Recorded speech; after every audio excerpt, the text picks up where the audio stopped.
Hello algebra students, Mr. Marr here, and today we're going to talk about graphing linear inequalities. Now before we get into what an inequality is, I think it's a good reminder to just know how to graph a line. So this line here, where we have y equals 2/3 x minus 5, is what we call slope-intercept form, or you guys might remember from your Algebra 1 days, y equals mx plus b. Okay, and you'll remember in that equation there that your m value is your slope. Okay, that's always a rate of change. It gives you some rise over run. So rise being your y values, run being your x values. And then the b value is your y-intercept. Okay? And a y-intercept is simply where something crosses the y-axis, okay? And that will always happen when x equals 0. So when I go to graph this line, the first thing I always do is start at our y-intercept. So our y-intercept here, the b value is at -5. So here's my y-axis, the vertical one, my x-axis horizontal. So I'm going to go down 5. So right here, at -5, this graph is going to pass through that point. Now from there, my slope is 2/3, and we said slope is rise over run. So I'm going to go up 2, 1, 2, and then over 3. So my next point will be there, and I can continue to do that, up 2, over 3, and it will give me a nice straight line. Okay, so that should be reviewed there. Now, this line here is in what we call standard form. All right, so we have 3x minus 2y equals 12. So all the variables are on one side. Now, we could isolate y and put it into y equals mx plus b, but sometimes there's an easier way to graph things. And I'm going to give you a little hint, and we're going to talk about how to use the intercept method of graphing. Okay, so we know that a line is just a connection of 2 points. Actually, it's a connection of infinite points, but you only need 2 to draw that line. So what I'm going to do is, let's find what the y-intercept is of this line first. Okay. Now to get the y-intercept, we always make the x value 0. And the reason we do that is because anywhere on the y-axis here, okay, so any point on the y-axis, if you look at anywhere on this line, the x value is always 0. So I'm going to plug in 0 for x, and I'm going to solve this equation. So I end up with -2y equals 12, and if I divide by -2, I get y equals -6. So my y-intercept in this problem is -6. So 1, 2, 3, 4, 5, 6. There's one of my points right there. All right, so now we know what the y-intercept is. Now we want to find the x-intercept. So I'm going to make a little more room here and erase the work for the y-intercept, but you can just always go back in the video if you need to see that. Now, just like when we found the y-intercept, we made the x value 0. If we look at the x-intercept, okay, so this horizontal line here, any point on that line is going to have a y value of 0.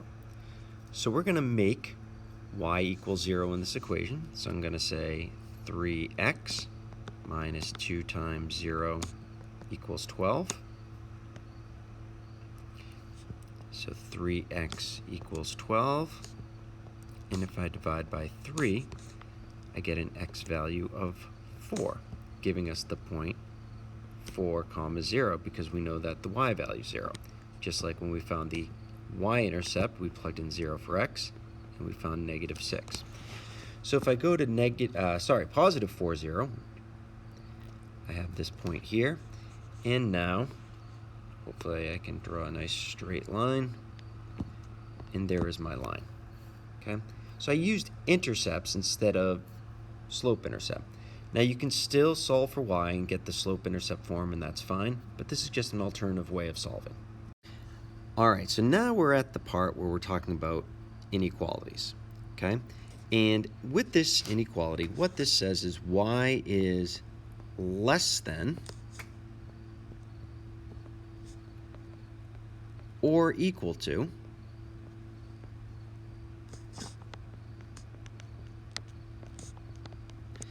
negative 2/3 x plus 4. Okay, so when we start this problem, let's not worry about the inequality that much. Let's graph the line just like we did before. Okay, so here's our y-intercept. So we're going to start up at positive 4. Okay, so we know we have a point there. And in this case, we have a slope of negative 2/3. Okay, so if we have a slope of negative 2/3, so that means we're going to go down 2 and then to the right 3. So I'm going to go down 2, 1, 2, 3 to the right. So if it's negative, only one of those numbers is negative.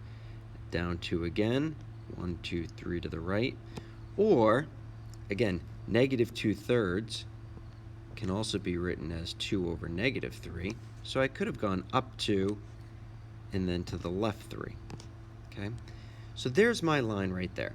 Now, it's important to notice that since this is equal to, an equal to, anytime it can be equal to, it's going to be a solid line. So I'm going to draw my solid line right there. So right now I've just graphed a line just like I would normally. But now we have to deal with this inequality.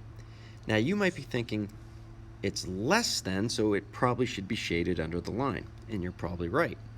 But one way to test it for certain is to pick a point. Okay? Now the point I always like to pick, because it's easy to test, is the origin. 0, 0. Okay? So right now the point 0, 0 is under my line. Okay? But if I plug that into my original equation, which is y is less than or equal to negative 2/3 x plus 4. Now I substitute that 0, 0 in. Okay, so those are the point values into my equation. And what I'm going to get here is 0 is less than or equal to, now 0 times negative 2/3 is 0, 4. Now you have to ask yourself, is that a true statement?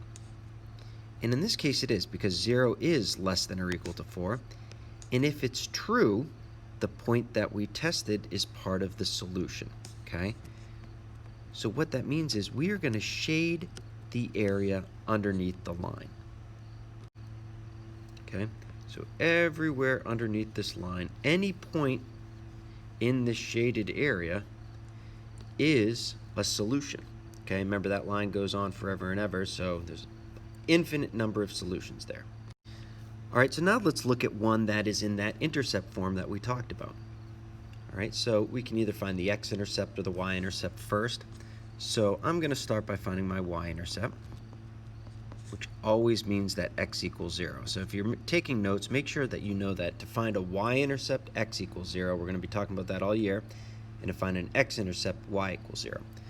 So we start by making x equals 0. So 5y minus 2 times 0 is greater than 20. So 5y is greater than 20. And if we divide by 5, we get a y value is greater than 4. Now in this case, we're looking for an exact value. So we're going to say that we're looking for the y-intercept. We know that the y-intercept is at 4. So it's at the point 0, 4. So I'm going to put a nice dot there. Okay, so that's one point. Now I want to find my x-intercept. So again, taking that exact same equation, which was, whoops, wrong font, 5y minus 2x is greater than 20. Now I want to make my y value 0, okay, because I'm finding an x-intercept. So if we put 0 in for y,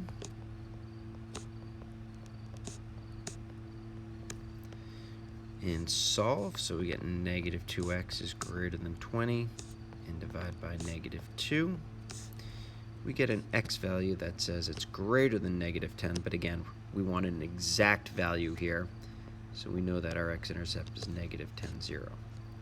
Okay, so I'm going to put a point there. Hopefully I have enough room. 1, 2, 3, 4, 5, 6, 7, 8, 9, 10. Let's say it's right here. Okay, so that's negative 10, 0. And here we had 0, 4. Okay. Now, going back to our original equation, remember that this is not an equal to, it's just greater than. Okay. Now, since it's no equal sign, we have a dotted line. Okay, so if it's just a less than or greater than, we're going to go with a dotted line. All right, so I'm doing a dotted line here because what that means is it can't equal to anything on that line itself. All right, so now we need to know where we're going to shade. And again, let's use the test point 0, 0 because it is just such an easy point to plug in. So our 5x minus, sorry, that's a 5y. Let me erase that.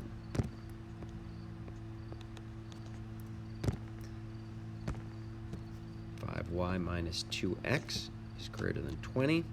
If I put my zeros in, it makes this really easy. Okay, so in this case it says 0 is greater than 20. We know that's false.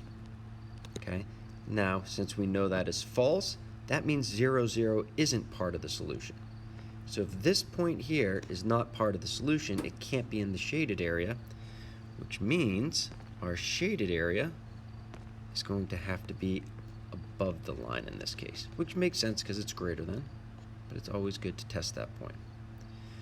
All right, so hopefully now you have a good recollection of how to graph a line and also how to graph an inequality on the linear coordinate system.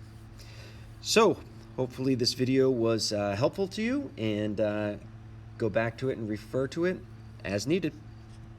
Good luck. Take care, Algebra 2.